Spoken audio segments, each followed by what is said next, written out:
You know, I haven't really been the drawing type. I mean, sure, I've drawn my fair share of pictures. I've even used some markers. Heck, I've even gone as far as to use some crayons, but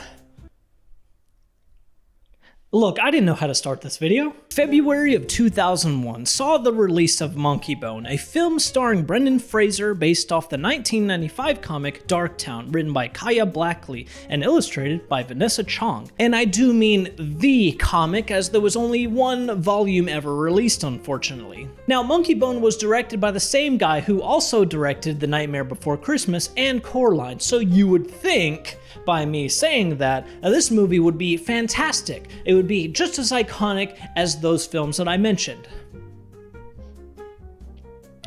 Would you believe me if I told you that this film made the director vow to never make a live-action movie ever again? Yes, this movie did not live up to the hype of anyone, including the director, but it is remembered fondly by those who grew up with it, my wife Haley included, who has introduced me to this wacky-ass movie. Now, I've read the Darktown comic. Funny enough, I actually found a link to it posted on the Internet Archive by the Reddit user 4Cats in a Boat, who, I shit you not, uploaded them 2 days prior to me actually researching this and creating this video. So thank you, 4Cats in a Boat. I hope you make it to land safely. This comic is actually pretty interesting with a really neat art style. It kind of reminds you of those paintings that you would find at an old Taco Bell.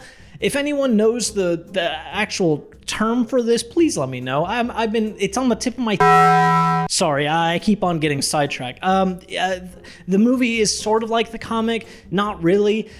You'll see what I mean here in a second, but first we need to just hop in the boobs of this real quick. You'll get what I'm saying later on. Our story begins with a painter using a lot of paint to paint a painting. You might notice that Chris Columbus himself is an executive producer on this film. Kind of incredible for a 15th century explorer to finally stop faking being dead and actually help out on this masterpiece. There's a private screening for an episode of Monkeybone created by our main character, Stu Miley. This episode is literally a 2-minute short of Stu basically narrating how he got a boner in class from his old wrinkly ass teacher, and people are cheering for it. Like putting a baseball cap on the Washington Monument. I mean, can you really imagine you're getting all dolled up and looking nice and stuff for a special private screening, all for it just to be this? Monkeybone! Stu is pretty fed up with all the Monkeybone shit, and rightfully so. If I was him, I'd be like, why the fuck are you people cheering for this? Sir, I just wanted to tell you how much your art today inspired me. I truly believe this is your magnum opus. This is shit on a Zoop House plate. This is my fecal matter on a Zoop House plate. You just don't understand real art when you see it. Give me that. Oh yes, yes.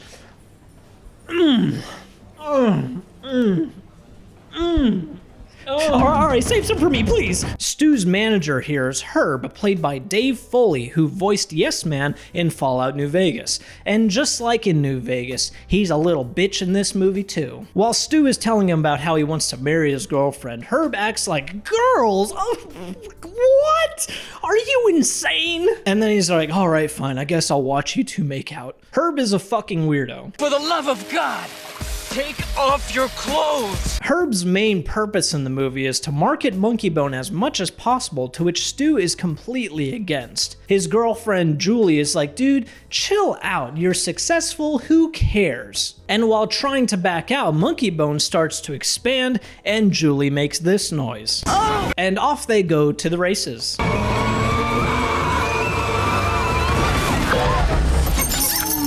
So now Stu is in a coma. You may be wondering, how does he get into a coma in the comic? Well, it doesn't really say, but it's implied that they hit another car or something, which makes a lot more sense than this. I mean, this is just, oh hell yeah, off to Darktown we go. Now arriving in downtown. Oh. All of the downtown scenes is where Monkeybone receives most of its praise, and rightfully so, because this definitely looks like something that you would see out of Coraline or The Nightmare Before Christmas. Incredible visuals. The characters are also wacky and fun, like the dude who blows a load all over the place and Cigar Snake.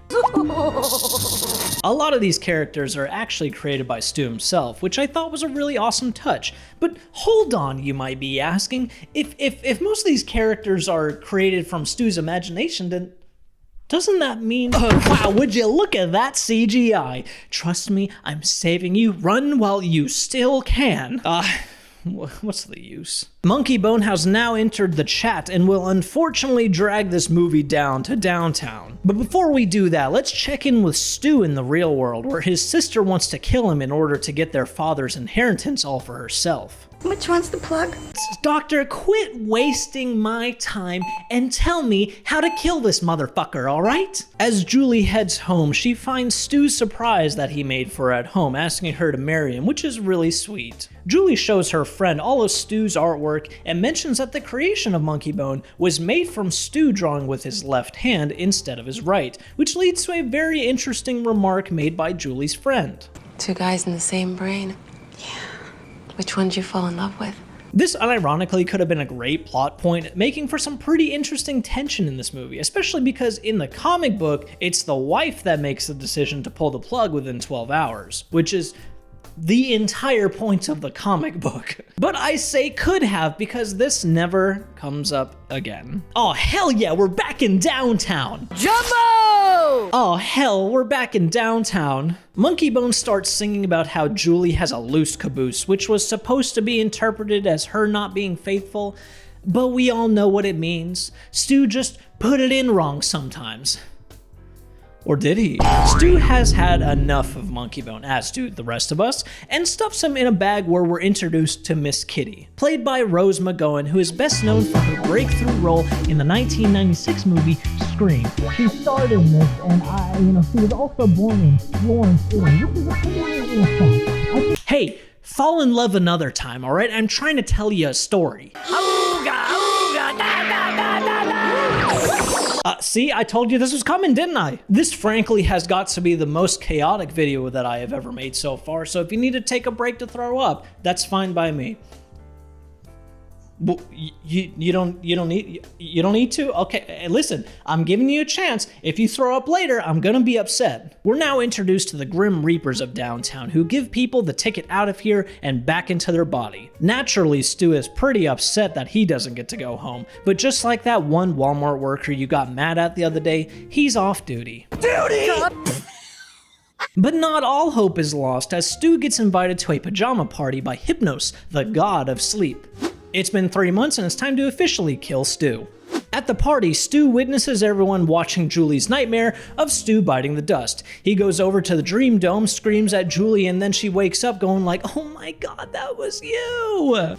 Stu meets up with Hypnos, who is played by Giancarlo Esposito. Yeah, it's Gus from Breaking Bad. Thought you could escape him here, did ya? Hell no, he's everywhere nowadays. Sir, if you have a complaint, I suggest you submit it through our email system. Hypnos tells our protagonist that he really can't do anything because he's just the god of sleep, but he does know where Stu can steal an exit pass, and that's his sister, Death. Back in the real world planet. Oh, hell, didn't I ask you if you were good? This section of the movie has a lot of back and forth between the dream world and the real world, so it's kind of hard to talk about this in a very cohesive manner. But basically, Julie officially finds out that Stu is alive and she plans on injecting him full of a serum that will give him such a vivid nightmare that eventually he will wake up. How does that make any sense? Don't know. I don't think that a huge nightmare can wake you up from a coma. I think that if anything, it would make it worse because now you're in a coma, you can't wake up, and now you have a never-ending nightmare on your hands. Good job, Julie, you moron. Stu, on the other hand, breaks into Death's office by disguising himself as a Grim Reaper that he viciously murdered. Death is played by Whoopi Goldberg. Her assistant is Thomas Hayden Church, who played Sandman in Spider-Man 3. Everybody got that? Stu and Monkeybone end up making it out of there, and it's actually really nice because they have a nice moment together where Stu comes to terms with how cool his creation actually is. Why is there an hour still left on the movie? Hypnos is back to tell us that they've got big plans for that body of yours! What? Basically, their plan is to infiltrate the real world in order to give everyone horrific nightmares for them to be entertained by. How are they planning on doing that? Well, with the nightmare serums. Doi! So yes, the second plot of Monkeybone is People in downtown are bored and want new movies. And might I add, this second plot is not as good as the first one of Stu trying to get back into his body before he dies. The original plot of the comic book, I might add. So now Monkeybone is in Stu's body, and check it out, he's got a dick now. After arriving home, Stooky-Bone starts monkeying around and acting bonkers, and it's just an endless series of wacky shenanigans that Brendan Fraser really commits to. You have to really wonder what goes through the heads of these actors when they do some shit like this. Do you ever think that they, after shooting, after the cameras turn off, they're like, chat, make sure I never do that shit again? Oh, come on, like you wouldn't have done it if you were me. Do you remember how I said that there was a little bit over an hour left of this movie? Well, it's not as dense as the first 30 minutes, so it can really be wrapped up like this. Stu acts weird. Julie tells Herb Stu is acting weird. Hypnos tells Monkeybone to stop fucking around and create new nightmares because it's boring down there in downtown. Stu kisses a monkey. Julie is upset Stu is acting weird. And just like that, we only have 30 minutes left. Woo! What a speed run. Clunkybone and Herb sit down with a group of toy makers to view their new prototype Monkeybone toy that farts. Look, I'm not trying to talk about farts all day. Shit just happens. No, that wasn't funny. Monkeybone starts filling the toys up with the nightmare gas, which he plans to release at a fundraising event that he's supposed to attend. Oh, I get it. We give the public the impression that we're doing something charitable.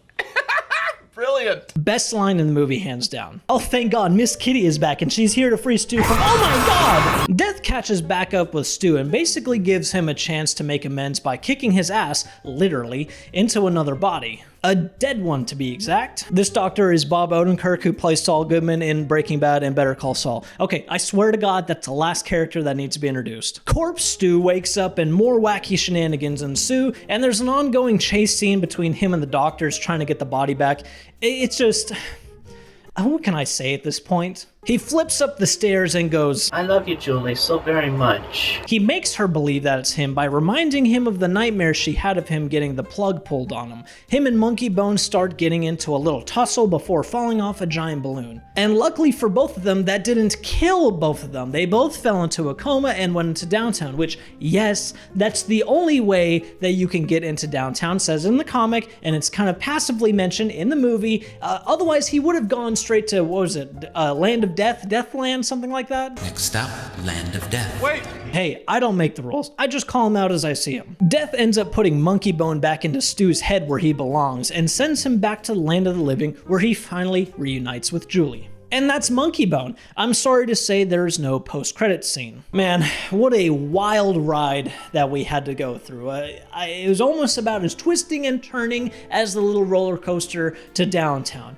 There's a lot that I could say about it, but I'll try to wrap this up pretty quick. Monkeybone definitely is one of those movies where I feel like you have to grow up with it to enjoy. It's not really a bad movie per se, it's more or less just predictable and somewhat generic. The visuals are super cool, but honestly what drags the story down by far are the scenes involving Monkeybone, which unfortunately takes up half of the movie. Mind you, the comic does not have Monkeybone in it, and since there was only one volume, we may never really know what the original story actually entailed, which is kind of disheartening, especially because of the creator, Kaya Blackley, obviously put a lot of love into his creation. There's an interesting video from the YouTuber Phil Machi where he interviews Kaya Blackley about Darktown and what he thought about Monkeybone. While he holds no ill will against anyone, it definitely seems to have taken him by surprise considering that the director, Henry Selick, had massive sets with comic accurate characters. I mean, look at these pictures! Look what we could have gotten! This movie could have very well been just as iconic as Coraline and the others. And to see such an awesome concept be wasted for something like Monkeybone is just sad. It makes my heart very sad. I know this movie has a lot of love from the people that grew up with it, and that's fine. I'm not trying to tell you that you can't like Monkeybone. But if you're in my shoes and you didn't grow up with this movie, you can't help but just feel like— Anyways, fellas, that's gonna do it for this video. I think I'm done talking your ass for today. Until next time, I'm gonna go download some pictures of cat girls and feel guilty about it afterwards. See you later.